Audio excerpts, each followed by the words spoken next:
Hello les petits pirates, j'espère que vous allez bien, bienvenue pour cette nouvelle vidéo où nous allons voir cette fois-ci les cartes rouges de l'OP03 et on va commencer sans plus attendre, j'ai rien d'autre à annoncer avec la toute première carte de cette série, j'ai nommé Adio.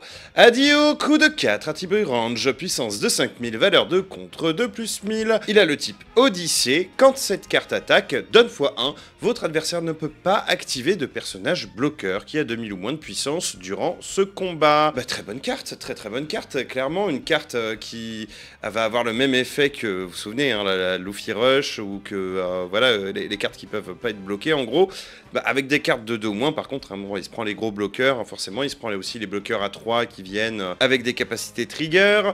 Donc voilà, j'ai pas grand chose à dire sur cette carte, hein, 5000 pour 4, valeur de compte de plus 1000, bonne stat, elle a sa petite utilité, un petit peu intriguant ce type, le type Odyssée là, ouais c'est One Piece Odyssey hein, pour le coup, c'est le jeu vidéo, donc on peut s'attendre peut-être à voir d'autres personnages venant de One Piece Odyssey. Affaire à suivre. Carte suivante. Celle-ci, on la connaît puisque c'est Izo. Izo qui n'est cette fois-ci plus en vert mais en rouge. Coup de 1, attribut range, puissance de 2000, valeur de contre de plus 1000. Elle fait partie du pays des Wa et de l'équipage de Barbe Blanche. Donc... deux utilités. Quand vous la jouez, vous regardez jusqu'à 5 cartes du dessus de votre deck et vous révélez jusqu'à une carte incluant le type équipage de Barbe Blanche, autre que Izo bien sûr, et vous l'ajoutez à votre main, puis vous placez le reste en dessous de votre deck dans l'ordre de votre choix. Cette carte-là, je la trouve juste très bien, c'est le tuto de Barbe Blanche qu'on attendait, bah, le voilà. Voilà, il est là, donc ça va renforcer bien sûr le deck de Barbe Blanche, mais ça va également renforcer un deck qui va se jouer avec le leader de Ace, hein, vraiment, je la trouve excellente, et en plus l'artwork, il est méga badass. On va avoir ensuite Curiel, qui fait également partie de l'équipage de Barbe Blanche, donc coup de 3, attribut range, puissance de 4000, valeur de contre de plus 1000, carte de type équipage de Barbe Blanche, hein. Ce personnage ne peut pas attaquer un leader le tour où il est joué, ok, bon, ça c'est un petit peu particulier, mais bien sûr, donne x1, ce personnage gagne rush. En fait, c'est une 5000 ruée pour 4. Voilà, c'est comme ça que je vois la carte, mais avec une valeur de compte de plus 1000. Un Zoro, ce serait donc un 5000 ruée pour 3. Ici, bah, c'est une carte un petit peu plus polyvalente, hein. Soit vous la jouez, vous le laissez comme ça pour 3, c'est une 4000 qui ne peut pas se faire attaquer au tour suivant. Soit c'est une carte dans votre main qui a une valeur de contre aussi, parce que Zoro n'a pas de valeur de contre. Soit, voilà, c'est une 5000 ruée pour 4. Je la trouve vraiment très bien, d'autant plus qu'elle est tutorisable, qu'elle va dans l'équipage de Barbe Blanche, etc. Vraiment très sympathique. On passe à la carte suivante, également équipage de Barbe Blanche, c'est Tatch. Tatch, coup de 1, attribut slash puissance de 2000, valeur de contre de plus 1000, fait partie bien sûr de l'équipage de Barbe Blanche, activation principale une fois par tour. Ce personnage gagne plus de 1000 de puissance pendant le tour, puis vous défaussez ce personnage à la fin du tour. Alors, cette carte-là, je la trouve particulièrement fumée, mais vraiment particulièrement fumée. Vous allez la poser, hein, voilà, c'est une 2000 pour 1, jusque-là, il n'y a rien d'impressionnant. Les plus 1000 de valeur de contre, c'est très bien. On peut la combiner avec une Makino, alors c'est complètement fou parce que c'est une carte à 1, on peut aller la chercher avec une Dadan, etc. Vous le posez, imaginez hein, juste le truc, voilà, vous attaquez avec, déjà elle est à 4000, Makino va lui rajouter plus 3000, donc ça va faire une 4, 5, 6, 7, 7000 de puissance, juste pour mes très peu de ressources. Je la trouve très agressive cette carte, je la trouve très bien. Bien sûr, elle va quitter le terrain une fois qu'on a activé cet effet, mais c'est pas, enfin je trouve que c'est pas dégueulasse pour le coup qu'elle a. Elle fait également partie de l'équipage de Barbe Blanche, donc tutorisable, etc. Vraiment Tatch, je la trouve excellente. Et puis le design de la carte, vraiment très propre, hein, vraiment très propre. On se passe ensuite avec Speedjill. Speedjill, pas grand chose à dire, hein, une 6000 pour 4, en gros, sans capacité. Valeur de contre de plus 1000, c'est pas la plus jolie, mais elle a le mérite d'exister. Les stats sont pas dégueu, 4 c'est pas cher payé.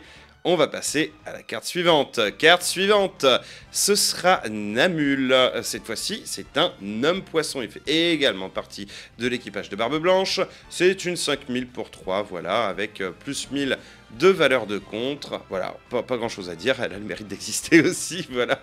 Par contre, là, on passe sur une carte incroyable. Baggy le clown, ni plus ni moins, en rouge cette fois-ci. Artwork incroyable, vraiment, cette carte est magnifique. C'est une UC et c'est vraiment dommage parce que si seulement celle-ci, elle était rare, elle pourrait briller et elle serait super trop belle en brillante. C'est pas grave, donc coup de 1, attribut slash, puissance de 3000. Elle fait partie de l'équipage de Baggy. Forcément, ce personnage ne peut pas être mis KO en combat par des cartes ayant l'attribut slash. C'est toujours bon à prendre.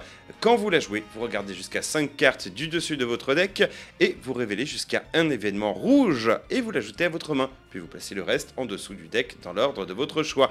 Vous l'aurez compris, c'est une carte qui rentre très bien dans un deck Ace, mais c'est également une excellente staple hein, dans un deck rouge, dans n'importe quel deck rouge où en fait on va jouer des événements, puisque bon déjà 3000 pour 1, les stats elles sont là, elles sont vraiment pas dégueu, et bah vous allez piocher des cartes événements et ça c'est vraiment très bien dans Ace hein, parce qu'on va jouer pas mal d'événements, on va pouvoir les utiliser pour aller booster notre personnage, on va faire des merveilles, vous verrez les événements à la fin de cette vidéo.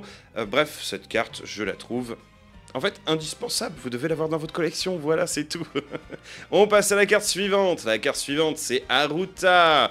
On retourne hein, du coup du côté de l'équipage de Barbe Blanche, coup de 2, attribut slash, puissance de 3000, valeur de compte de plus 1000, elle est de type équipage de Barbe Blanche.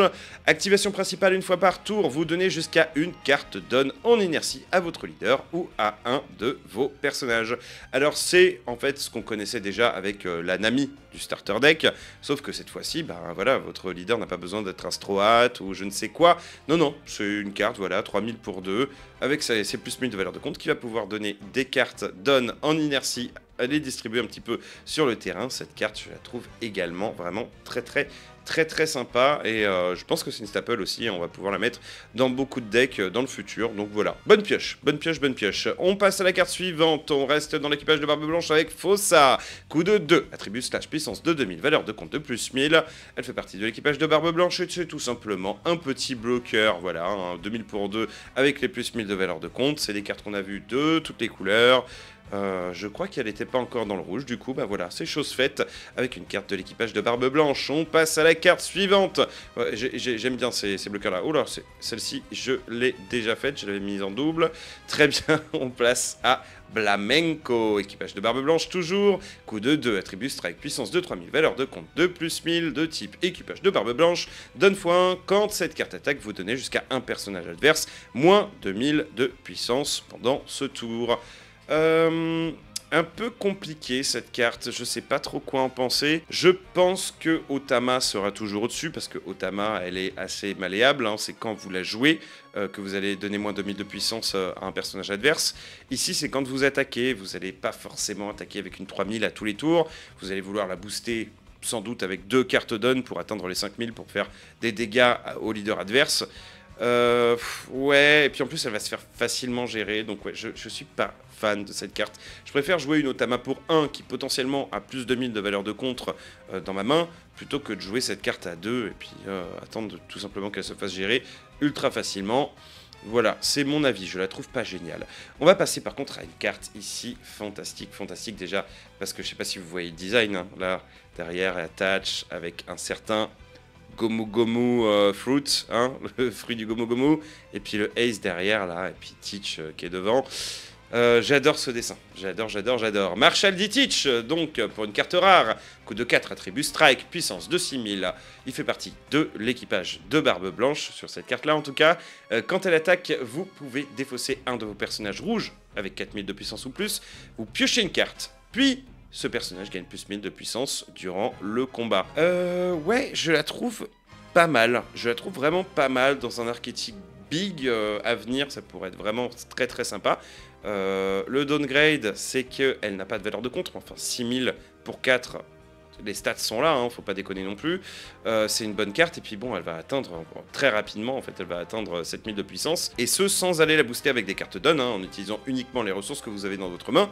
Ça rejoint un petit peu, en gros, ce que peut faire Ace avec des cartes, comment dire, des cartes événements, mais cette fois-ci avec des cartes personnages, en tout cas une carte personnage, on peut pas abuser non plus, on peut pas défausser 1000 cartes personnages, mais voilà, je la trouve sympa cette carte, voilà, sympa, sans qu'elle soit non plus incroyable, je pense qu'elle peut rentrer dans pas mal de listes sans aucun problème. On arrive maintenant au gros Marco, le Marco déjà qui est une carte magnifique, il le kiffe chez Bandai Namco, chez Bandai Marco, je le sais, ça se voit, vu les beaux artworks qu'il lui réserve. Marco, coup de 5, attribut spécial, puissance de 6000, valeur de compte de plus 1000. Il fait partie de l'équipage de Barbe Blanche pendant votre tour. Quand cette carte est jouée, vous mettez KO jusqu'à un personnage adverse avec 3000 de puissance ou moins. Déjà, magnifique. Énorme présence, ça détruit un personnage sur le board adverse, sachant que vous avez plein de moyens, vous le savez, avec toutes les cartes de l'équipage de Barbe Blanche, et même grosso merdo dans le rouge, hein, vous pouvez baisser pas mal la puissance des cartes adverses, donc lui quand il arrive, il fait mal. Quand cette carte elle est KO, après vous pouvez défausser un événement de votre main, et vous pouvez jouer ce personnage depuis votre défausse en inertie. C'est exactement le même principe que, vous vous souvenez, le bloqueur, le Marco bloqueur en fait, qui était dans l'OP02, sauf que cette fois-ci vous n'avez pas besoin de défausser un équipage de Barbe Blanche, vous devez défausser une carte événement, tout simplement, une carte événement, donc qui rentrera forcément très bien dans le deck Ace, mais qui potentiellement peut aussi rentrer dans un deck Barbe Blanche, hein. Vraiment, cette carte, je la trouve très bonne. On va passer à la carte suivante, c'est Garp jeune, mon qui dit Garp, donc coup de 3, attribut strike, puissance de 5000, il fait partie de la marine, hein, c'est un type marine en rouge, voilà. Quand cette carte attaque, vous pouvez jouer jusqu'à un personnage rouge avec un coup de 1 depuis votre main. Cette carte elle est tout simplement fantastique, elle rentre bien entendu dans un deck Garp, mais elle rentre en fait dans tous les decks rouges. Pour 3, vous le posez, déjà il fait peur, hein, c'est une 5000 pour 3, et quand cette carte attaque, vous allez pouvoir par exemple jouer un petit bloqueur à 1, c'est gratos, c'est pas piquer des hannetons, vraiment cette carte je la trouve très bonne. Elle va dans beaucoup de decks différents, hein, elle peut aller dans beaucoup de decks différents. Le seul truc, c'est voilà, c'est une carte rouge, hein, faut pas abuser dans les decks bicolores, on va pas pouvoir jouer des cartes noires à 1 ou des cartes vertes à 1, par exemple, si on joue dans cette carte dans le lot. C'est ceci dit, ça reste une excellente carte. Voilà, pas grand chose à dire avec la mécanique d'Adan, avec toutes les cartes à 1 et tout, c'est excellent, hein, on pourra se faire vraiment plaisir avec ce Garp. Carte suivante, c'est Lim, cette fois-ci, qui est également, qui fait également partie du jeu vidéo One Piece Odyssey. Donc, coup de 3, attribut Wisdom, puissance de 2000, pas de valeur de contre, oh là je grince un peu des dents, donc voilà, elle est de type Odyssey, c'est un bloqueur. C'est un petit bloqueur, donc je dirais 2000 pour 3, bof, hein, les stats, bof, et vous avez raison, mais pendant le tour adverse, quand ce personnage est KO, vous pouvez donner jusqu'à un personnage ou leader adverse moins 2000 de puissance pendant ce tour. Donc voilà, et il y a un petit intérêt quand même à la jouer pour 3, hein, c'est pas un 2000 pour 2, mais bon, voilà, 2000 pour 3, vous allez me donner moins 2000 à un personnage ou leader adverse pendant le tour, je sais pas, je suis mitigé. En fait, si vous voulez, dans la mesure où cette carte elle est déclarée, c'est pas un événement que vous allez jouer en contre, en fait, c'est vraiment la carte elle est là, elle est sur le terrain, et quand cette carte est KO, en fait, vous allez perdre moins 2000, ok, mais on peut tourner autour. On est au courant qu'on va perdre moins de 2000, que notre adversaire va mettre moins 2000 à, je sais pas, au leader, à quoi qu'il soit sur le terrain. Par exemple, on joue un petit Vista dessus, il va viser le leader derrière pour mettre moins 2000 pendant le tour. On peut jouer autour, on peut le prévoir ça. Donc, ouais, je suis pas ultra fan de cette carte, vraiment. Enfin, même, je suis... limite, en vrai, je la trouve mauvaise. Hein. Vraiment, je la trouve très mauvaise. Si on a un board clear, on pose ça, T3, notre adversaire, et voilà, on attaque avec le leader, il met moins 2000 au leader, et après quoi? Il a déjà attaqué de toute façon. Donc voilà, bon, je la trouve pas top. Je la trouve pas top. On va passer à la carte suivante, hein, peut-être que l'avenir me prouvera le contraire, mais honnêtement, je la trouve mauvaise, vraiment très mauvaise. Et on va arriver d'ores et déjà aux cartes événements, et on va commencer avec Flame Emperor. Je mélange les accents, c'est pas grave. Coup de 7, il fait partie de l'équipage de Barbe Blanche.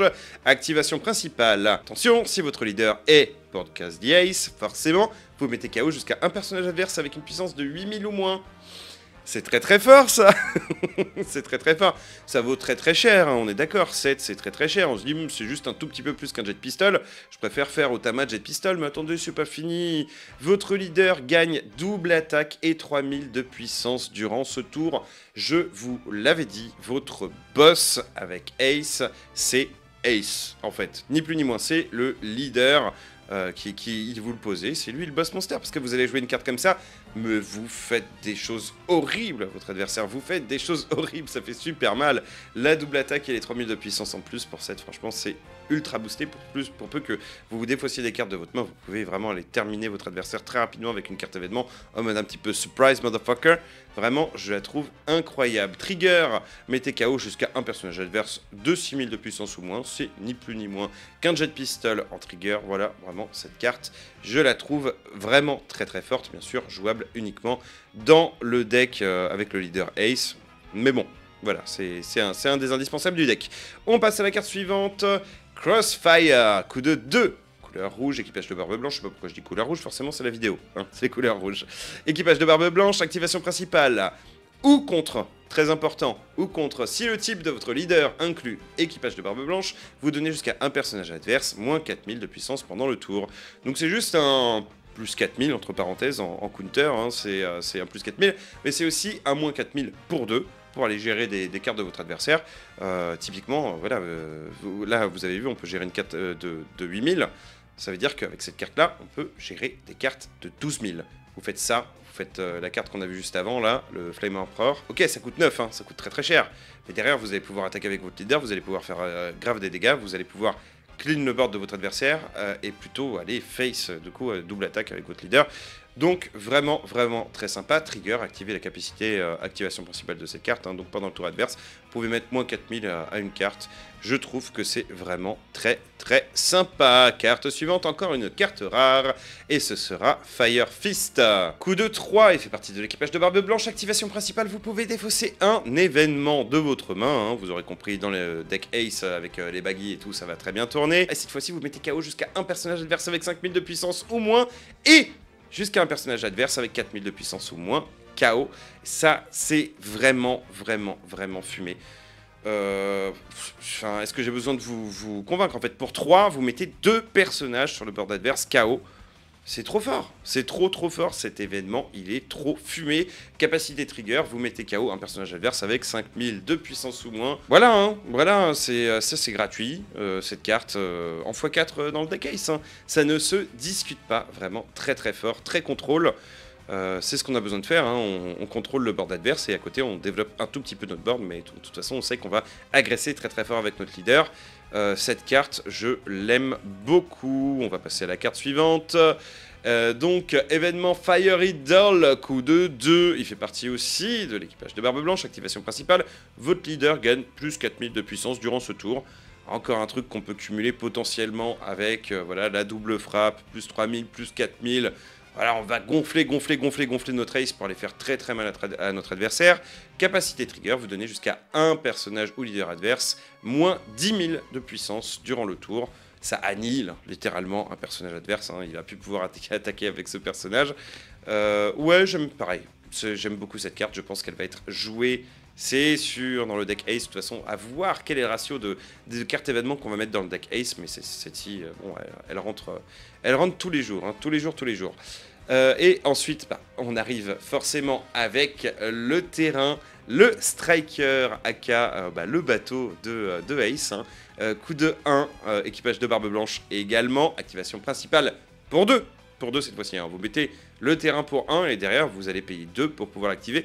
Vous pouvez mettre ce terrain en inertie et si votre leader est Podcast the Ace, vous regardez jusqu'à 5 cartes du dessus de votre deck, vous révélez jusqu'à un événement et vous l'ajoutez à votre main. Puis vous placez le reste en dessous du deck dans l'ordre de votre choix. C'est un baggy qui ne prend pas de place sur le terrain, qui vaut un peu plus cher, certes, mais qui va voilà, vous permettre d'aller chercher des cartes dans votre deck. Je vous rappelle que le leader vous demande également potentiellement de défausser des terrains depuis votre main pour aller le booster, pour aller booster le leader. Donc en fait, ce sera pas une carte morte en fait ce terrain. Je le trouve pas mal, honnêtement je le trouve pas mal. Est-ce que on en aura besoin pour faire tourner le deck? Pas sûr, on pourra préférer mettre notre mana, enfin nos cartes donne, notre énergie dans autre chose. Mais ouais, je la trouve peut-être pas indispensable, mais vraiment bien dans le deck, dans la continuité du deck. Voilà, à voir si elle sera jouée. Moi, je pense que je ne la mettrai pas dans mes decks. Mais bon, honnêtement, c'est une nouvelle façon de jouer, un petit peu Ace. J'avoue que j'ai pas testé le deck, j'ai testé pas mal de decks de l'OP03, mais pas Ace. Et en plus, c'est un deck que j'ai jamais affronté. Et voilà, on va finir là-dessus pour les cartes rouges. Pas de secrète dans le rouge cette fois-ci pour cette extension. Mais plein de bonnes cartes, hein, un deck qui va vraiment tourner autour des cartes événements. Beaucoup de renforts également potentiellement pour le deck Barbe Blanche. J'aime bien ce qui est en train de se passer. On laisse un petit peu, on crée une nouvelle façon de jouer dans le rouge et on met en jachère un petit peu le rouge, on le bloque hein, en renforçant un petit peu l'archétype de Barbe Blanche qui était déjà vraiment excellent et qui le sera encore plus dans cette OP03.